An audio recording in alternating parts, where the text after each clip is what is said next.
দেখতে পাচ্ছেন এই মুহূর্তে দেখতে পাচ্ছেন বড়নগর চত্বরে ব্যাপক উত্তেজনা। বড়নগরের উপনির্বাচনে বিজেপির প্রধান কার্যালয় ভাঙচুরের অভিযোগ উঠেছে এবং বিজেপির বেশ কয়েকজন কর্মী সেই ভাঙচুরের সময় আক্রান্ত হয়েছে এমনটা অভিযোগ উঠেছে, রক্তাক্ত হয়েছে অভিযোগ উঠেছে।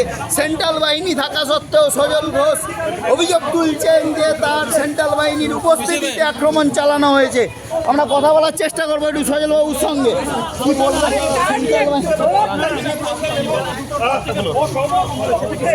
গোটা বিধানসভা জুড়ে কি সজলদা এবার কি সব বুথে কি আপনি যাচ্ছেন? এবার সব বুথেই যাচ্ছি, দেখছি কি হয়। এখন ভোট আমি আবার ভোট চাইবো কি চাইবো না আর একটু সময় পর্যালোচনা করে তারপর বলবো, কারণ এটা ভোট হচ্ছে না। সেন্ট্রাল বাহিনী থাকা সত্ত্বেও দাদা এটা কি করে সম্ভব? একবারই যদি দেখা যায় এই মুহূর্তে আপনারা কি কেন্দ্রের কাছে রিপোর্ট দেবেন দাদা? আপনারা কি কেন্দ্রের কাছে সেন্ট্রাল বাহিনীর বিরুদ্ধে রিপোর্ট দেবেন? সেন্ট্রাল বাহিনীর উপর আপনারা ভরসা রাখতে পারছেন না। মদ মাংস বিক্রি হয়ে গেছে সেন্ট্রাল বাহিনী।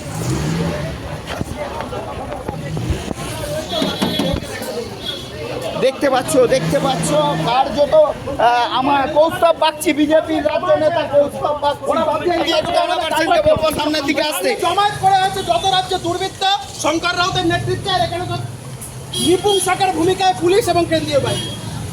দেখতে পাচ্ছ নপুংসকের ভূমিকায় কেন্দ্রীয় বাহিনী এমনটা অভিযোগ তুললো বিজেপির রাজ্য নেতা অভিযোগ তুলছে সেন্ট্রাল বাহিনীর বিরুদ্ধে এবং ব্যাপক উত্তেজনা এই মুহূর্তে বড়নগর চত্বরে।